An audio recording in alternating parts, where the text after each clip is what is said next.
అంబేద్కర్ పైన సాక్షాత్తు భారత పార్లమెంట్లో ఈ దేశ హోంమంత్రిగా ఉన్నటువంటి అమిత్ షా గారు మాట్లాడినటువంటి వ్యాఖ్యల్ని ఖండిస్తూ పెద్ద ఎత్తున ప్రజలు నిరసన చేస్తూ ఉన్నారు.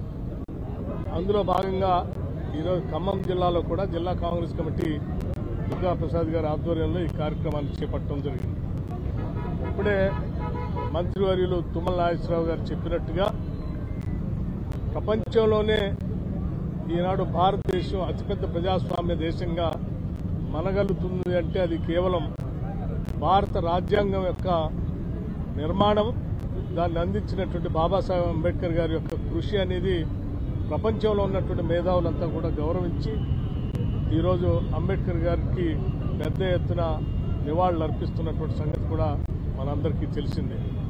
అటువంటిది ఈ స్వతంత్ర భారతదేశంలో ప్రజాస్వామ్యయుతంగా రాజ్యాంగబద్ధంగా ఏర్పడినటువంటి భారత పార్లమెంట్లోనే ఈరోజు అమిత్ షా గారు మాట్లాడటం అంటే ఈ దేశ ప్రజాస్వామ్యాన్ని, ఈ దేశ భారత రాజ్యాంగాన్ని అవమానపరిచినట్టుగా మనం అందరం భావించాలి. ఎవరైతే భారత రాజ్యాంగం పైన ప్రమాణ స్వీకారం చేసి ప్రమాణం చేసి ఈ దేశ ప్రధానిగా, ఈ దేశ హోంమంత్రిగా పనిచేస్తానని, భారత రాజ్యాంగం ప్రకారం నడుచుకుంటానని రాష్ట్రపతి ఆధ్వర్యంలో ప్రమాణం చేసి ఈరోజు పరిపాలన చేస్తున్నటువంటి ప్రధానమంత్రి కానీ లేదా హోంమంత్రి కానీ ఇవాళ భారత రాజ్యాంగానికి విరుద్ధంగా వాళ్ళ ప్రవర్తన, వారి మాటలు స్పష్టంగా కనిపిస్తూ ఉన్నాయి. సో వారు చేసినటువంటి ప్రమాణం పూర్తిగా భిన్నంగా, విరుద్ధంగా ఉంది కాబట్టి అసలు ఈ ప్రభుత్వాన్నే రద్దు చేయాలని కూడా భారత రాష్ట్రపతి గారిని మేము కోరుతా ఉన్నాం. భారత రాజ్యాంగం పైన ప్రమాణం చేసి దానికి అనుగుణంగా పరిపాలన అందించినటువంటి ఏ ప్రభుత్వం అయినా సరే అది ప్రజాస్వామ్యయుతంగా రాజ్యాంగబద్ధంగా నడుస్తున్నటువంటి ప్రభుత్వంగా భారత రాజ్యాంగం గుర్తించదు. భారత రాజ్యాంగాన్ని అవమానపరుస్తూ అంబేద్కర్ అంబేద్కర్ అంబేద్కర్ అని 10 సార్లు వారు ఆ పార్లమెంట్లో మాట్లాడుతూ ఆయన అవమానించేటట్టుగా మాట్లాడినటువంటి మాటలు ఈరోజు ఈ దేశ ప్రజాస్వామ్యం పైన గౌరవం ఉన్న ప్రతి ఒక్కళ్ళు కూడా ఈ దేశంలో బాధపడుతూ ఉన్నారు. ఇదేదో భారత రాజ్యాంగం అంటే కొద్దిమంది పేదవాళ్ళకో, కొద్దిమంది దళితులకో, కొంతమంది బలహీన వర్గాలకో, గిరిజనులకో సంబంధించింది కాదు. ఈ దేశంలో పుట్టిన ప్రతి బిడ్డకి ప్రజాస్వామ్యయుతంగా ఓటు హక్కును కల్పించి తన ప్రభుత్వాన్ని తను ఎన్నుకోవడానికి కావాల్సిన హక్కును కల్పించింది భారత రాజ్యాంగం.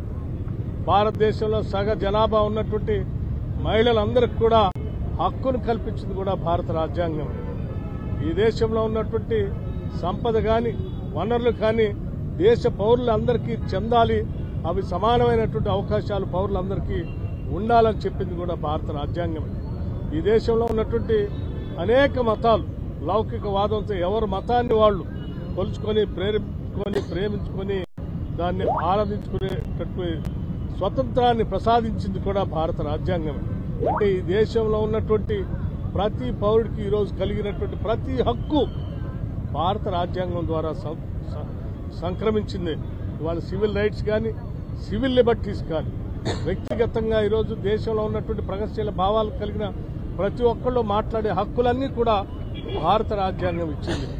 ఆ హక్కుల్ని పొందాలనుకునే ప్రతి ఒక్కళ్ళు ఈరోజు భారత రాజ్యాంగం పైన ఉన్నటువంటి గౌరవంతో బాబాసాహెబ్ అంబేద్కర్ని అవమానపరిచినటువంటి అమిత్ షా గారి రాజీనామా కోరటం అనేది మనందరి నైతిక ధర్మంగా ఈరోజు భావిస్తూ కాంగ్రెస్ పార్టీ ఆధ్వర్యంలో శ్రీ మల్లికార్జున ఖర్గే గారు, శ్రీ రాహుల్ గాంధీ గారు, వేణుగోపాల్ గారు ఈరోజు దేశవ్యాప్తంగా ఇచ్చినటువంటి పిలుపు మేరకు రాష్ట్ర కాంగ్రెస్ కమిటీ ఆధ్వర్యం, జిల్లా కాంగ్రెస్ కమిటీ ఆధ్వర్యంలో ఈరోజు పెద్ద ఎత్తున నిరసన కార్యక్రమాన్ని చేపట్టడమే కాకుండా ప్రభుత్వానికి కూడా ఈ నిరసన కార్యక్రమం ద్వారా మేము చెప్పాలనుకున్నటువంటి అంశాన్ని ఈరోజు ఒక రిప్రజెంటేషన్ ద్వారా జిల్లా కాంగ్రెస్ కమిటీ ఆధ్వర్యంలో జిల్లా కలెక్టర్ గారికి కూడా భారత ప్రభుత్వానికి పంపించమని చెప్పి ఒక రిప్రజెంటేషన్ కూడా పంపిస్తా ఉన్నాం.